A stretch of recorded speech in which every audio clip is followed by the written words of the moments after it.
புத்தாண்டு நல்வாழ்த்துக்கள். அதாவது நம்ம தமிழர்கள் தமிழ் புத்தாண்டை தான் நம்ம வந்து விசேஷமாக கொண்டாடணும் அப்படின்ற ஒரு அமைப்பில் வந்துட்டு இந்த தமிழ் புத்தாண்டு அப்படிங்கிறது வரக்கூடிய ஏப்ரல் 14 தொடங்க இருக்குது. நம்மளுடைய தமிழர்களுடைய ஒரு பண்பாட்டில், நம்மளுடைய கணித முறைகளில், நம்மளுடைய சாஸ்திர முறைகளில் முன்னோர்கள் வகுத்து கொடுத்தது எது அப்படின்னு கேட்டிங்கன்னா சித்திரை 1 தான் நமக்கு தமிழ் புத்தாண்டு.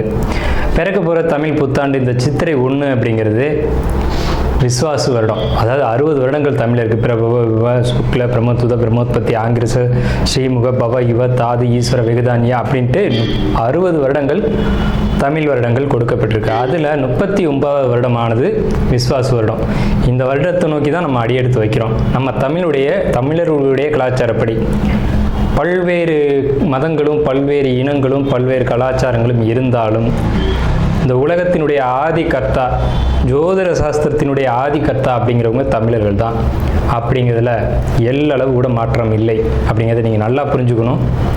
இந்த உலகத்துக்கு சாஸ்திரத்தையும் நாள்காட்டியும் வான சாஸ்திரத்தையும் தொகுத்து கொடுத்தவங்க யாருன்னு கேட்டால் நம்ம தமிழர்கள்.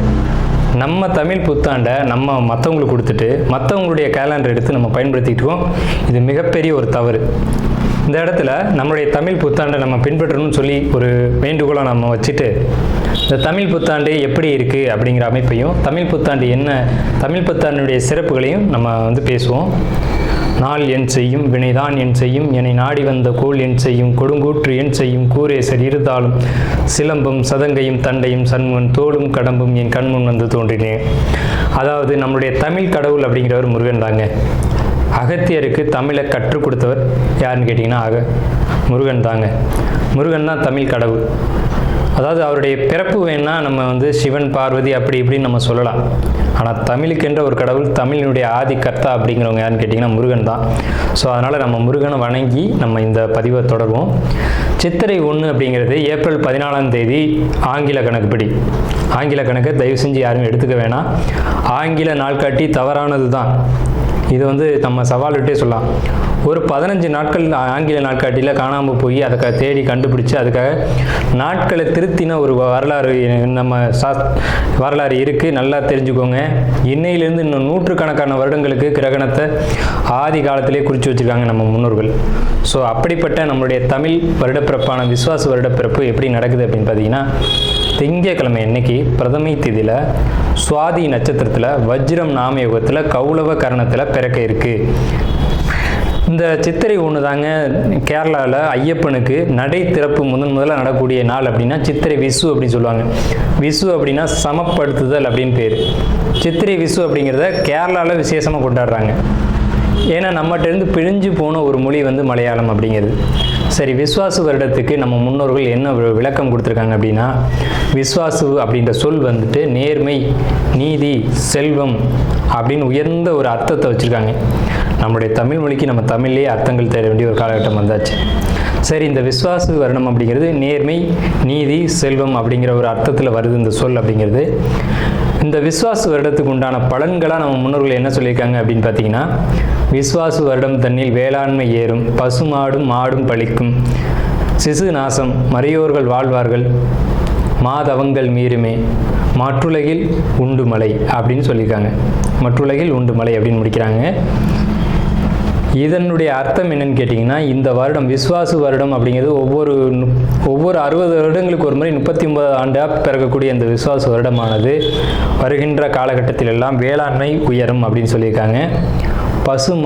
மாடும் பழிக்கும் அப்படின்னா நம்மளுடைய பசுமாடுகள் அப்படிங்கிறது நல்ல ஒரு முன்னேற்றத்தை அடையும். மாடு ஆடுகளுக்கு ஒரு நல்ல தீவனங்கள் கிடைத்து அதுவும் நல்ல செழித்து வரும்.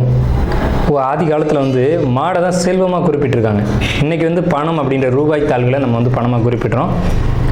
ஒரு முன்னோர்கள்லாம் வந்து மாடு எவ்வளோ இருக்குது, மாட்டினுடைய அந்த குப்பை வந்து வேஸ்ட்டெல்லாம் எங்கே ஒரு மனிதன் வந்து எங்கே சேகரிக்கிறானோ அதை போய் முதல்ல பார்ப்பாங்கங்க. அதை வச்சு தான் அவனுடைய செல்வம் என்னன்றதை குறிப்பிட்டு பொண்ணு கொடுக்குறதா இருக்கட்டும், பொண்ணு எடுக்கிறதா இருக்கட்டும், இதெல்லாம் நம்முடைய மரபில் இருந்து வந்த ஒரு விஷயம்.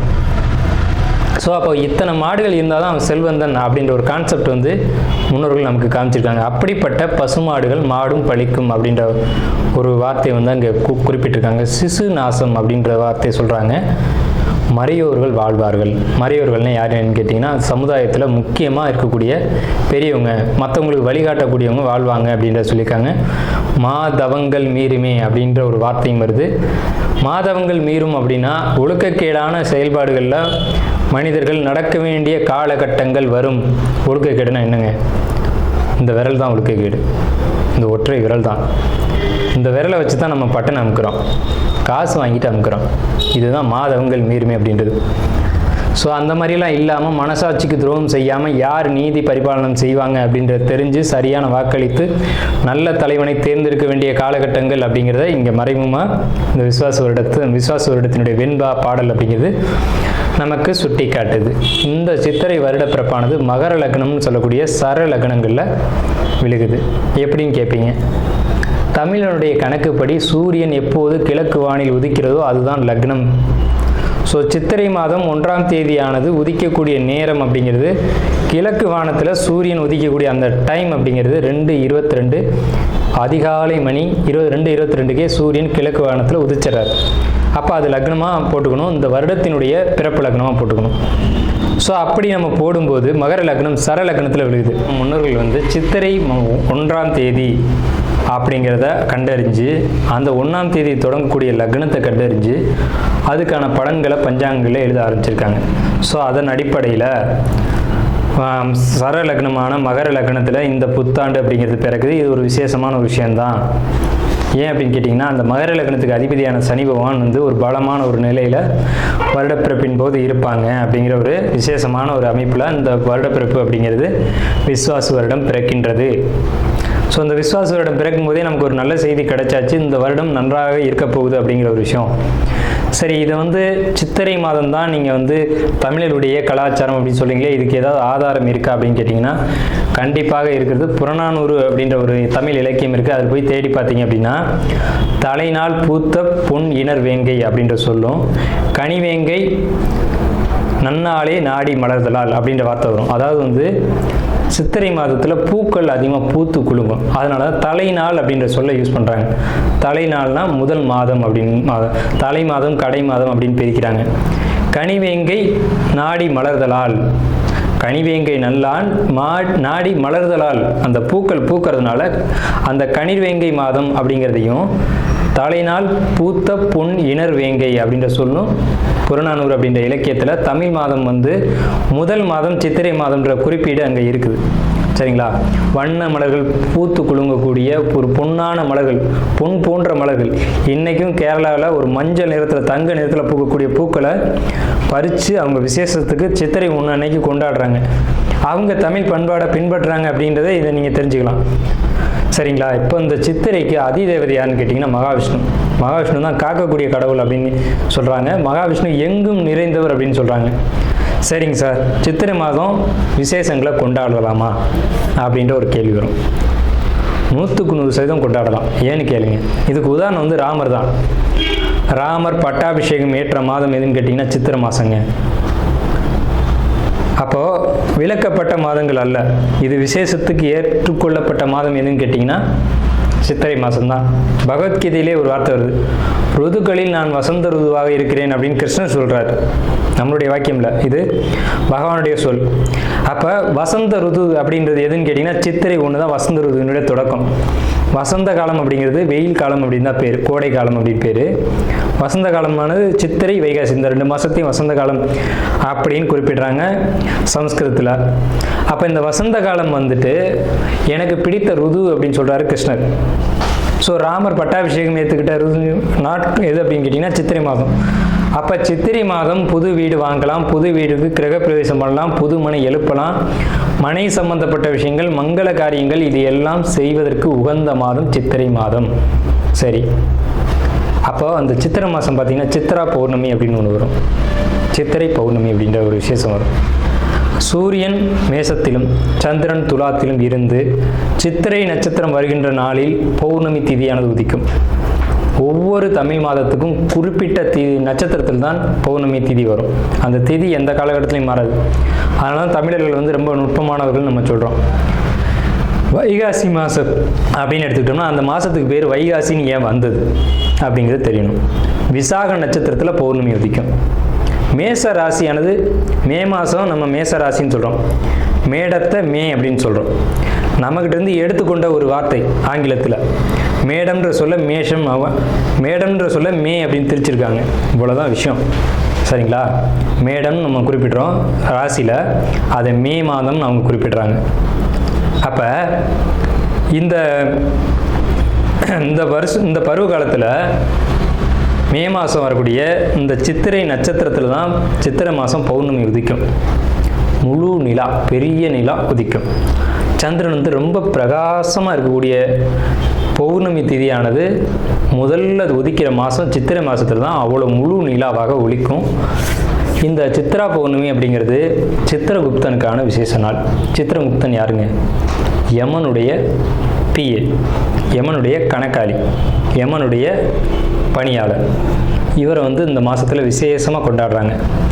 நம்மளுடைய முன்னோர்கள் இறந்தவங்க இருக்காங்க அப்படின்னா அவங்க நல்ல ஆத்மாவா கெட்ட ஆத்மாவான்னு கணக்கு எழுதக்கூடியவர் சித்திரகுப்தன் தான்.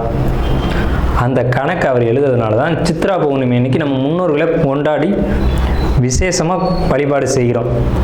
தை 1 தமிழ் புத்தாண்டுன்னு கொண்டு வந்தாங்க. அதை முழுமையாக ஒரு வருடம் கூட அவங்களால கடைபிடிக்க முடியல. இன்னொரு வரைக்கும் அதுக்கான சரியான கணக்கீடுகளை அவங்களால கொடுக்க முடியலை. வார்த்தைக்கு தை 1 தான், இது வந்து நாங்கள் ஆதாரத்தை கண்டுபிடிச்சிட்டோம், எங்கள்கிட்ட இது இருக்குது அது இருக்குது அப்படின்லாம் சொன்னாங்க. ஆனால் ஒரு தெளிவான ஒரு விஷயத்தை அவங்களால கொடுக்க முடியல. அதுக்கான ஒரு காலண்டரையோ நாட்காட்டியோ அவங்களால கொடுக்க முடியல. சித்திரை 1 தான் தமிழர்களுக்கான புத்தாண்டு. அந்த புத்தாண்டை விசேஷமாக கொண்டாடணும். எப்படிலாம் கொண்டாடலாம் சார்? எப்படி கொண்டாடலாம்? சித்திரை மாதத்துக்கு முத நாளே அதுக்கு நம்ம தயாராகணும். நம்மளுடைய பாரம்பரிய உடைகளை அன்றைக்கி அணியணும். என்னது நம்ம பாரம்பரிய உடை அப்படின்னு கேட்டிங்கன்னா, தும்பப்பூ மல்லு வேட்டின்னு கேள்விப்பட்டிருப்பீங்க. மல்லு வேட்டி வந்து தும்ப நிறத்தில் தாங்க இருக்கும். தமிழருடைய உடை அப்படின்னு எடுத்துக்கிட்டிங்கன்னா, நம்ம வந்து வெயிலில் இருக்கக்கூடியவங்க, விவசாயம் பண்ணக்கூடியவங்க, உழைக்கக்கூடியவங்க, நமக்கு வந்து மல்லு வேட்டி தான் ஒத்து வரும். இந்த இப்போ கலாச்சாரம் மாறிடுச்சு, என்னென்னவோ உடைகள் அணிகிறாங்க. அதெல்லாம் நமக்கான உடை கிடையாது. தும்பப்பூ மல்லு வேட்டி தான் நமக்கான உடை. அப்போ இந்த மல்லு துணியை தான் நம்ம வஸ்திரத்தை அணியணும். மேல் சட்டை போடக்கூடிய வழக்கம் நம்மளுடைய கலாச்சாரத்தில் கிடையாது. அப்படி போடுறது ரொம்ப தவறான விஷயம். நம்ம தவறான விஷயத்தை நோக்கி போய்கிட்டுருவோம். ஒரு ஊசியில் குத்தி ஒரு துணியை நெஞ்சு நீங்கள் போட்டிங்கன்னா நீங்கள் தமிழர்களே கிடையாது. உறுதியாக சொல்லுவேன். வெறும் துணியை நூலில் கோக்காமல் அணிகிறவன் தான் உண்மையான தமிழன். இதை மறுத்து பேசவே முடியாது. இதுதான் உண்மையான வரலாறு. அதாவது ஒரு துணியை எடுத்து அப்படியே உடலில் சுற்றிக்கணும், அவன் தான் தமிழன். மேல் அங்கம் வந்து வஸ்திரம்ன்ற துண்டும், அது எவ்வளோ பெருசாக வேணாலும் இருக்கலாம், அது சின்னதாக வேணாலும் இருக்கலாம். அது அவங்களுடைய வசதியை பொறுத்தது. ஆனால் சுத்தமான மல்லுவாக இருக்கணும். மல்லுன்றது பருத்தி நூலால் செய்யப்பட்டது. நம்ம வந்து பருத்தியை உற்பத்தி செய்யக்கூடியவங்க. நம்ம நிலத்தில் தான் பருத்தி உற்பத்தி ஆகும். அதுக்கான சரியான மண் வந்து தமிழர்களுடைய மண் தான். உலகத்துக்கே ஆடையும் சாஸ்திரத்தையும் கற்றுக் கொடுத்தவங்க யாருன்னா தமிழன் தான். ஸோ இந்த மாதிரி பாரம்பரிய உடைகளை அணிஞ்சு நம்ம விசேஷத்தை கொண்டாடணும். பச்சடி செய்வாங்க அன்னைக்கு, சித்திரை 1 அன்னைக்கு பச்சடி செய்வாங்க. அன்றைக்கெலாம் யாருமே செய்யறதில்ல. வேப்பம்பூ பச்சடி, மாங்காய் பச்சடி இதெல்லாம் செய்வாங்க. அது ரொம்ப இனிமையாக இருக்கும். வேப்பம்பூ எப்படி சார் இனிமையாக இருக்கும்? செய்வாங்க சார், அதை இனிப்பாக செய்ய முடியும். பச்சடி செய்வாங்க. அன்னைக்கு அந்த உணவை எடுத்துக்கணும். வேப்பம்பூ ரசம்லாம் வச்சு அன்றைக்கி சாப்பிடுவாங்க. அவ்வளோ ருசியாக இருக்கும். அந்த நாளில் அந்த உணவை தான் எடுத்துக்கணும்னு நமக்கு முன்னோர்கள் சொல்லியிருக்காங்க. அதை தவிர்த்து நீங்கள் போகிறது அப்படிங்கிறது ஒரு சிறப்பான விஷயம் கிடையாது. சரி, நம்ம வந்து இந்த 39ஆவது ஆண்டில் இருக்கோம். கலியுகாதி வருஷம் 5127ஆவது ஆண்டு இந்த விசுவாச வருடம் பிறக்குது. இந்த ஆண்டினுடைய ராஜா மந்திரி அப்படிங்கிறது சூரியன்.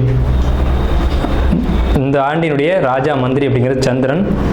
அர்க்காதிபதி சூரியன், மேகாதிபதி சூரியன், சஸ்யாதிபதி குரு, சேனாதிபதி சூரியன், ரசாதிபதி சனி.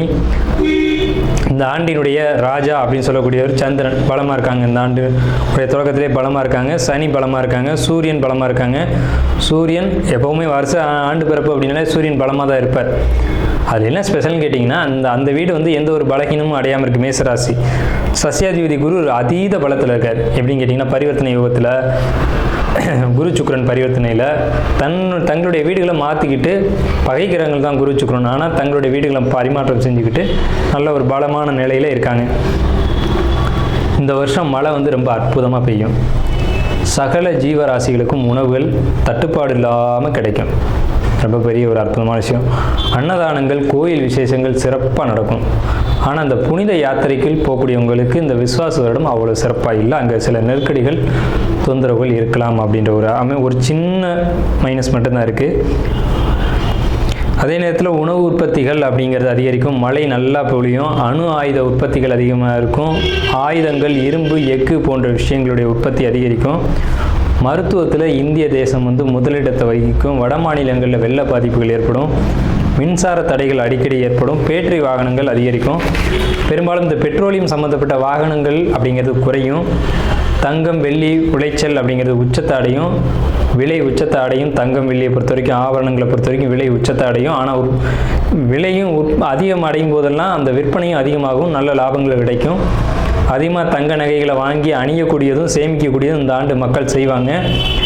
சுரங்கம், பெட்ரோலியம், கிணறு இதை பொறுத்த வரைக்கும் விபத்துக்கள் ஏற்படுத்தி கொண்டே இருக்கும். பெண்களுக்கு அவமரியாதைகளும் பாலியல் தொந்தரவும் நடைபெறும். இது ஒரு மைனஸ் தாங்க. பூச்சி, கருவண்டு இந்த மாதிரியான விஷயங்கள் அதிகரிக்கும்.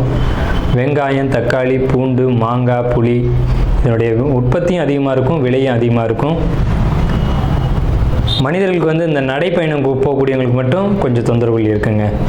இது இந்த ஆண்டினுடைய பலனாக இருக்குது. இந்த ஆண்டு எப்படி கொண்டாடணும் அப்படின்றத பற்றி நம்ம பேசணும், சரிங்களா? அப்போ அந்த நாளில் புத்தாடைகள் அணிஞ்சு விசேஷமாக நம்ம அதுக்கு முத நாளே தயாராகிடணும். சித்திரை கனி காணுதல் அப்படின்னு சொல்லுவாங்க. சித்திரை கனி காணுதல் தமிழர்களுடைய ஒரு மரபான பண்பாடு.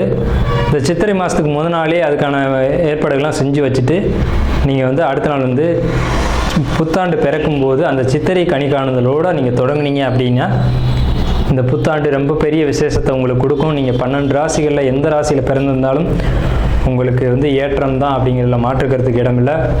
12 ராசிகளுக்கும் யோகத்தை கொடுக்கக்கூடிய ஒரு ஆண்டு தான் இந்த சித்திரை புத்தாண்டு பிறப்பு, விஸ்வாச வருட பிறப்பு. விஸ்வாசு அப்படின்னாலே விஸ்வாசம் அப்படின்ற சொல்ல ஒரு தெரிந்த சொல்ல தான் நம்ம பார்க்குறோம்.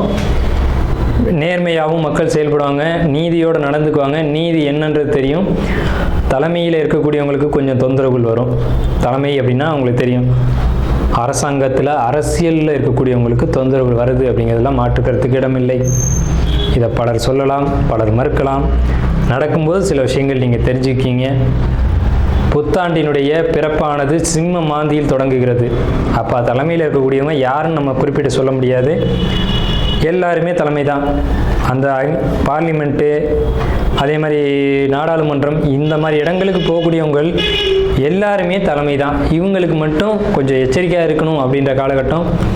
உடலையும் மனதையும் தைரியமாக பார்த்து கொள்ள வேண்டும் அப்படின்ற காலகட்டம் இந்த விஸ்வாச வருடம்.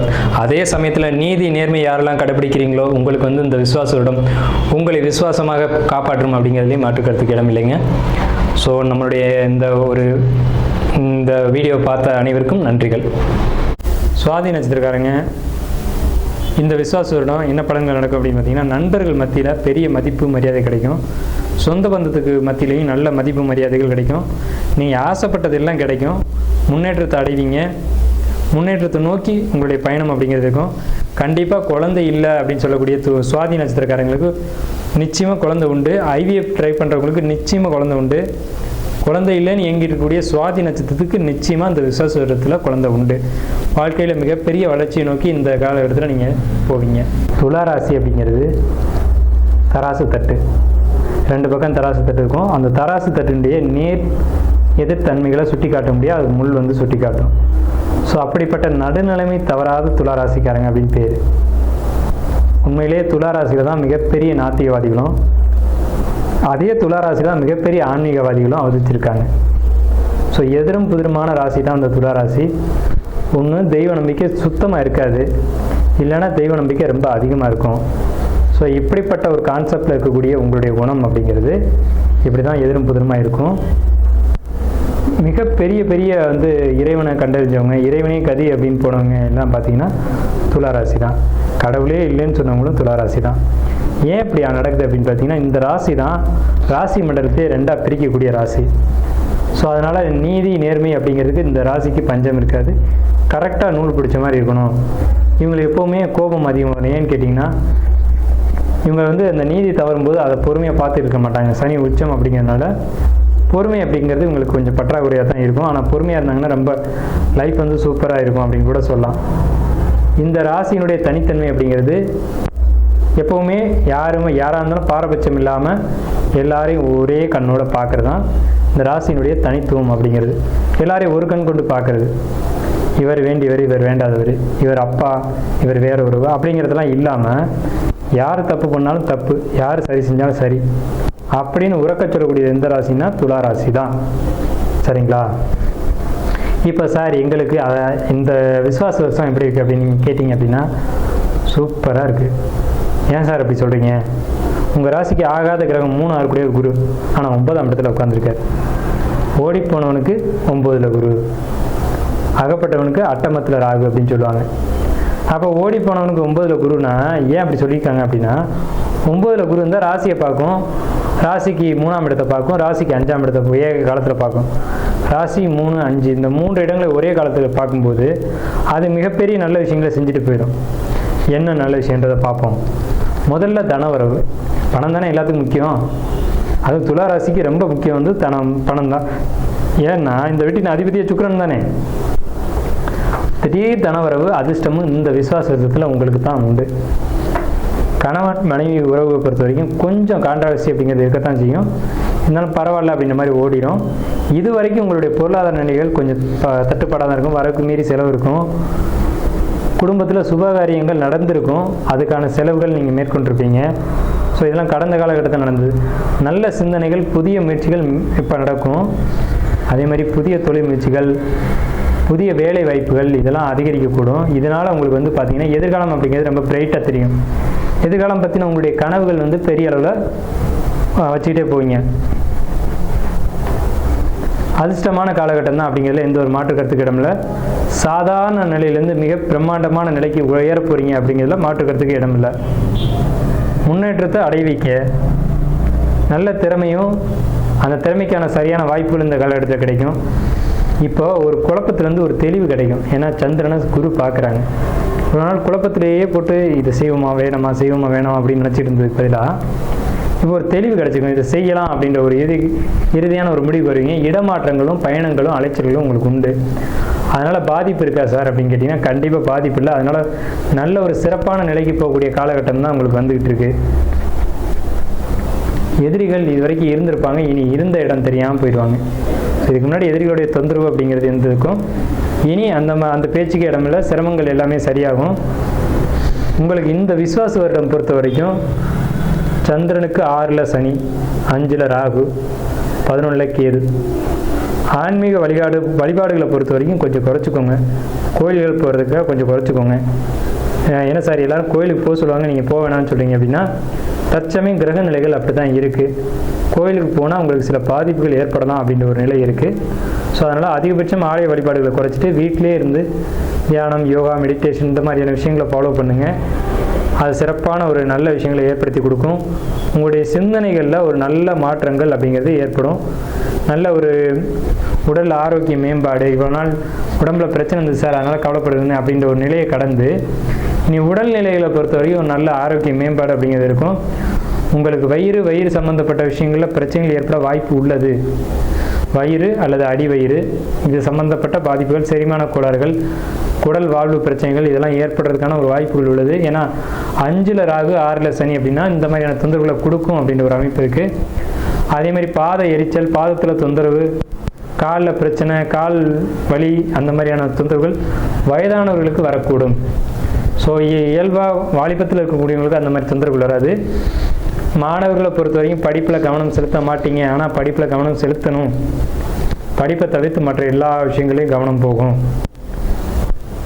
ஷேர் மார்க்கெட்டை பொறுத்த வரைக்கும் லாபங்கள் ஓரளவுக்கு இருக்கும். கடந்த காலகட்டங்கள் மாதிரி இல்லாமல் இனிய லாபங்கள் உங்களுக்கு கொடுக்கும் அப்படிங்கிற ஒரு அமைப்பு இருக்குது. அதே மாதிரி உங்களுக்கு படிப்பை பொறுத்த வரைக்கும் மாணவர்களுக்கு இந்த ஆண்டு மந்தம் தான். விசுவாச வருடத்தை பொறுத்த வரைக்கும் துளாராசிக்காரங்க மாணவர்களை பொறுத்த வரைக்கும் படிப்பில் மந்தம் ஏற்படும். அதில் கவனமாக இருக்கணும். அதே மாதிரி பெண்கள் பொறுத்த வரைக்கும் படிப்பு உண்டு அப்படின்ற படிப்பில் மட்டும் கவனம் செலுத்தணும். ஜாபு போகக்கூடியவங்களை பொறுத்த வரைக்கும் துளாராசிக்காரங்களுக்கு ஜாப்பில் எந்த ஒரு விதமான தொந்தரவுகள் இல்லை. கடுமையாக உழைக்கக்கூடியவங்களை பொறுத்த வரைக்கும் மட்டும் இல்லை. அதிகமாக வேலை செய்ய மாட்டேன் ஆனால் எனக்கு சம்பளம் மட்டும் கரெக்டாக வந்துடணும் அப்படின்னு நினைக்கக்கூடியவங்களுக்கு பாதிப்புகளை கொடுக்கும். ஸோ அப்போ நீங்கள் என்ன பண்ணணும் அப்படின்னா, எந்த அளவுக்கு ஜாப்பில் தொந்தரவு இருக்கக்கூடாதுன்னு நினைக்கிறீங்களோ அந்தளவுக்கு உங்கள் கடமையை நீங்கள் சரிவர செய்யணும். அதே மாதிரி தொழில் பண்ணக்கூடிய துளாராசிக்காரங்களை பொறுத்த வரைக்கும் பெரும்பாலும் தொழிலில் தான் துளாராசிக்காரங்க இருப்பாங்க. தொழில் செய்யக்கூடியவங்களுக்கு பிரம்மாண்ட லாபமும் பிரம்மாண்ட வெற்றியும் இருக்குது. ஏன்னா பாக்கியஸ்தான குரு அப்படிங்கிறது தொழிலில் நல்ல முன்னேற்றத்தை கொடுக்கும்.